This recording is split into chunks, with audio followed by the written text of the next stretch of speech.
റസാക്കും വലി തുടങ്ങിയോ? എന്ത് ചെയ്യാനാ ജോണേ, കുരിശ് ചുമലിൽ വീണാ വലിച്ചോണ്ട് പോയല്ലേ പറ്റൂ.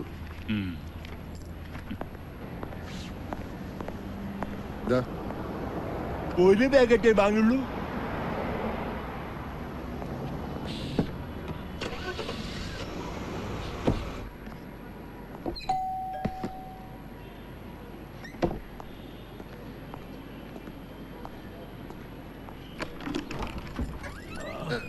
ഇത് ചാന്ത് ഭാഷ.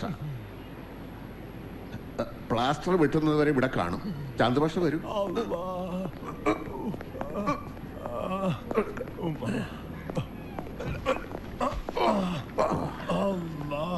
നാട്ടിലേക്ക് ഡീപ്പോർട്ട് ചെയ്യണമെങ്കിലേ പോലീസ് മുഖേന ജയിലിലേക്ക് അയക്കണം. കാല് വയ്യാത്ത ഇയാളെ എങ്ങനെ അങ്ങോട്ട് അയക്കുക? ഭയങ്കര വിശപ്പ്. വരുന്ന വഴിക്കല്ലോ 5-6 പൊറോട്ടയും മട്ടൻ ചാപ്സും കഴിച്ചത്. എന്താന്നറിയില്ല, എന്തെങ്കിലും അകത്ത് ചെന്ന് ഒരു സിഗരറ്റ് വലിച്ച അപ്പം ദഹിക്കും. ഇവിടെ ആസ്റ്റല്ലോ.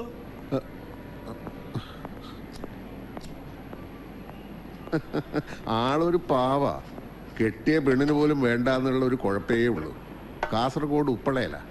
ഭാര്യ വീട്ടുജോലിക്ക് പോയി കൊണ്ടുവരുന്ന ഭക്ഷണം കൊണ്ടാ അവരും 3 മക്കളും കഴിയണത്. ഇയാൾ ചെന്നാ ആ ഭക്ഷണം മുഴുവൻ ഇയാൾ തിന്നും. അതുകൊണ്ട് നാട്ടിലേക്ക് അയക്കണ്ടെന്നാ ഭാര്യ പറയുന്നത്. കൊള്ളാം, നല്ല പാവം മനുഷ്യൻ.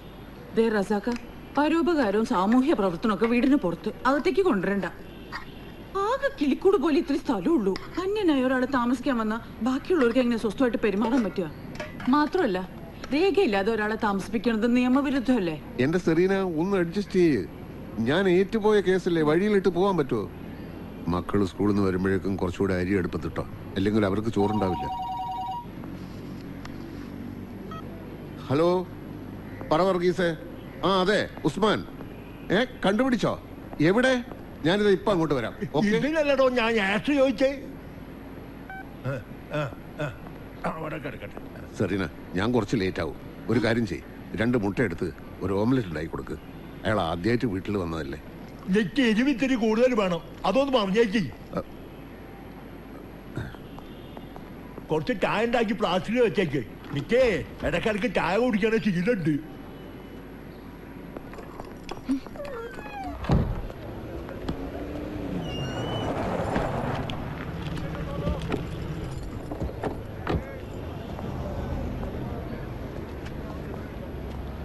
ഉസ്മാനല്ലേ? അതെ. 1-2 ദിവസമായി ഉസ്മാനെ അന്വേഷിച്ചിട്ടുള്ള കറക്കമായിരുന്നു. കണ്ടുപിടിക്കാൻ കുറച്ച് ബുദ്ധിമുട്ടി. നിങ്ങളാരാ? എന്താ കാര്യം? ഉസ്മാൻ ബുറൈദയിലെ ഒരു അറബിയുടെ ഹൗസ് ഡ്രൈവർ ആയിരുന്നു അല്ലേ? അത് കുറെ മുമ്പ്. ഇപ്പൊ എന്റെ ജോലി അതൊന്നുമല്ല. ആയിക്കോട്ടെ, പക്ഷെ അശ്വതി ഇപ്പൊ എവിടെയുണ്ടെന്ന് ഉസ്മാൻ അറിയാലോ. ഏത് അശ്വതി? എനിക്കൊന്നും അറിയില്ല. ആ അറബിയുടെ വീട്ടു ജോലിക്ക് നാട്ടിൽ നിന്ന് അശ്വതിയെ കൊണ്ടുവന്നത് ഉസ്മാനല്ലേ? ഓ, ആ പെണ്ണോ? മെനക്കെട്ട് കൊണ്ടുവന്ന് എന്നെ പറഞ്ഞാൽ മതിയല്ലോ. നാട്ടുകാരിയല്ലേ, ജീവിക്കാൻ നിവൃത്തിയില്ലല്ലോ എന്ന് കരുതി ഒരു ഉപകാരം ചെയ്തതാ. എന്നിട്ടിപ്പോ ഇവിടെ വന്ന് തിന്ന് കൊഴുത്ത് വറ്റെല്ലിന്റെ ഇടയെ കുത്തിയപ്പോ കാണിച്ചത് കണ്ടില്ലേ? അപ്പൊ പത്രത്തിൽ കൂടി ഉസ്മാൻ വിവരമൊക്കെ അറിഞ്ഞു അല്ലേ? ഓ, അറിഞ്ഞു. ഞാൻ സ്പോൺസറുടെ വീട്ടിൽ അന്വേഷിച്ച് ചെയ്തിരുന്നു. അയാൾ ഉസ്മാനെയും കുറെ ചീത്ത വിളിച്ചു. എന്താ ഉസ്മാൻ അവിടെ നിന്ന് പോരാനുള്ള കാരണം? അത് നിങ്ങൾ അറിയേണ്ട കാര്യമില്ല.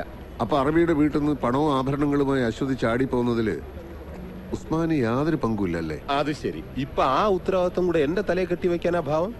ബാക്കിയുള്ള ഇവിടെ കിടന്ന് ജീവിക്കാൻ പെടാപ്പാട് പെടുമ്പോഴാ. ഉസ്മാൻ അറിയാവുന്ന എന്തെങ്കിലും ഉണ്ടെങ്കിൽ പറയണം.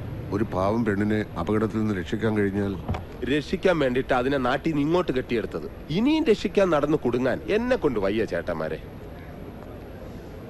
ഉസ്മാൻ, ഞാൻ അവരോട് കക്കാനും പറഞ്ഞില്ല, ചാടാനും പറഞ്ഞില്ല. അല്ല, ഇതൊക്കെ ചോദിക്കാൻ നിങ്ങളാരാ പെണ്ണിന്റെ? ഇനിയിപ്പോ നിങ്ങളതറിയേണ്ട കാര്യമില്ലല്ലോ.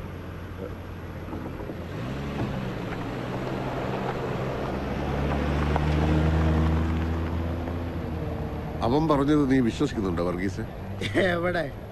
കണ്ടാൽ അറിയാൻ പാടില്ല ഫ്രോഡാണെന്ന്. അവൻ അറിയായിക്ക ആ പെണ്ണെവിടെ ഉണ്ടെന്ന്.